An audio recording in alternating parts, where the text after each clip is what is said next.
Hello everyone, welcome. In today's story, we'll uncover 5 powerful lessons about managing money, lessons you might not learn in school but are crucial for achieving financial success. As we dive into Sam's journey, we'll also learn some new words and see how to use them in sentences. This will help us practice English in a fun and easy way. So, stay with us till the end. Once upon a time, in a bustling little town, there lived a 27-year-old man named Sam.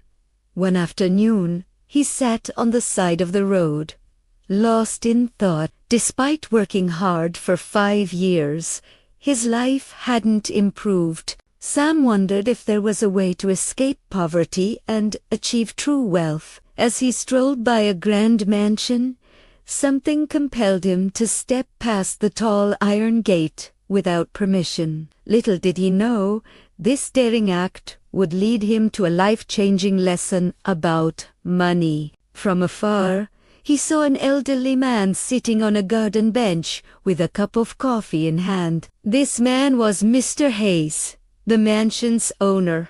A wealthy but humble and generous soul. Sam approached him, politely apologizing. "I'm sorry for entering without permission, Mr. Hayes." Recognizing Sam, Mr. Hayes was surprised by his sudden visit, but welcomed him kindly, curious to know why he had come. Sam took a seat beside Mr. Hayes and began, "Sir, I've worked for 5 years, earning a decent wage, yet my life hasn't changed. I don't splurge, but I just can't seem to get ahead. Do you have any advice on how someone like me could become wealthy?" With a warm smile, Mr. Hayes replied, "Anyone can achieve wealth, Sam, including you," he continued. "I'll share 5 principles about money that you won't learn in school. Follow these carefully and I assure you, you'll find yourself on the path to financial success." Eagerly, Sam listened as Mr. Hayes began. "The first rule," Mr. Hayes said, "is to spend less than you earn. This is the foundation. If you don't master this, you can't move on to the other steps." Sam nodded thoughtfully, absorbing each word. Mr. Hayes took a calm sip of his coffee and continued. "The second rule is to have an emergency fund. Life is unpredictable. Car repairs, a leaky roof, or even layoffs can happen at any time. Without an emergency fund, you're forced to borrow or sell assets at a loss, which restricts your options and adds stress. Think of it as your safety net, protecting your finances when unexpected events arise." Sam nodded again, appreciating the wisdom in this approach. Let's get to the third lesson, which is investing. Now, people like you might feel unsure about investing in a business or stock since you may not have much knowledge. So, the best investment you can make right now is in yourself. "Curious?" Sam asked. "How, sir?" Mr. Hayes continued. "Take your skill set, whether it's carpentry, plumbing, or customer service. Invest your time, energy, and money into mastering it further. Learn where your boss sources materials, or explore ways to market your services better. Use some of your savings to improve your expertise.